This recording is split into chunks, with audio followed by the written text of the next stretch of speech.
cette photo, c'était en Malaisie, la première fois que je suis allé me balader en Asie du Sud-Est. J'étais dans un esprit hyper aventuresque et j'avais soif de jungle et de défis. En passant par Singapour, j'ai rencontré des expatriés français qui m'ont parlé de la jungle du Tamam Negara, au cœur de la Malaisie. Les types m'ont dit qu'il y avait des sangsues partout, que c'était hyper sauvage. Et c'est vrai que c'était pas mal sauvage. Pour accéder au campement qui accueillait les courageux visiteurs, comme moi, il fallait remonter une rivière en pirogue à moteur et les cabanes étaient construites sur pilotis. Un jour, je remonte de la rivière vers ma cabane, sur pilotis, et là je vois quelque chose qui bouge super rapidement dans les feuillages. C'était un serpent, à 2 mètres de moi. Il venait de choper un crapaud par les fesses. C'était bizarre, il était accroché aux fesses du crapaud avec ses crocs plantés dedans. Je sais pas où il avait sa langue, mais le crapaud était immobile lui aussi. Il gonflait, il dégonflait au rythme de sa respiration, mais il bougeait plus. Aucun des deux ne bougeait plus.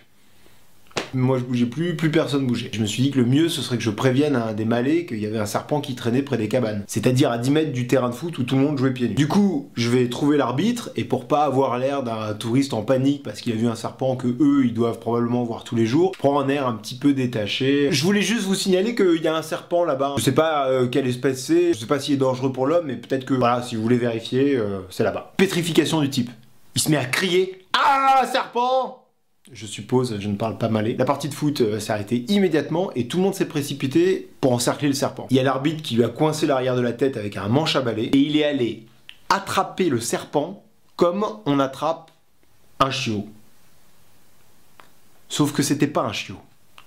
C'était un cobra royal. Oui monsieur, et je déconne pas, hein. Vous pouvez vérifier sur la photo. Le serpent s'est enroulé autour de son bras, comme ça, et quand il a fini de jouer avec le serpent et de le montrer à tout le monde, bah qu'est-ce qu'il a fait avec le serpent, hein? Qu'est-ce qu'on fait avec un serpent autour du bras? Hein? Eh ben on propose aux touristes de le prendre. Tu y as cru toi. Genre c'est moi qui l'ai trouvé, merci du cadeau. Ça va, c'est cool. Merci, c'est bon. Non. Bah non, pas le jeudi. Finalement, il s'est retrouvé tout seul comme un con avec son serpent autour du bras et tout le monde est reparti jouer au foot. Alors moi, je suis resté pour voir. Il a emmené le serpent dans sa cabane et il a appuyé derrière la mâchoire pour lui ouvrir la gueule et il a pressé ses dents contre la table pour faire sortir le venin. Après quoi, il a ouvert un pot en plastique et il a voulu jeter le serpent dedans. Et en fait, c'est ça le moment délicat. Parce que choper un serpent, c'est facile. C'est le relâcher qui est difficile. Faut que t'ailles plus vite que lui, sinon t'es mort.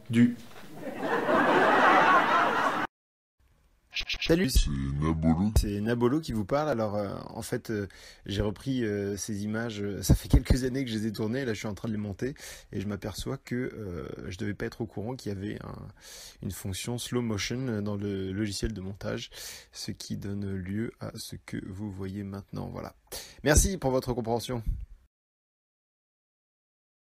Mais bon, tout s'est bien passé et on a pu aller relâcher le serpent. Enfin, ils ont pu aller relâcher le serpent dans la jungle, de l'autre côté de la rivière, dans l'espace protégé. Comme quoi, c'est une histoire qui finit bien.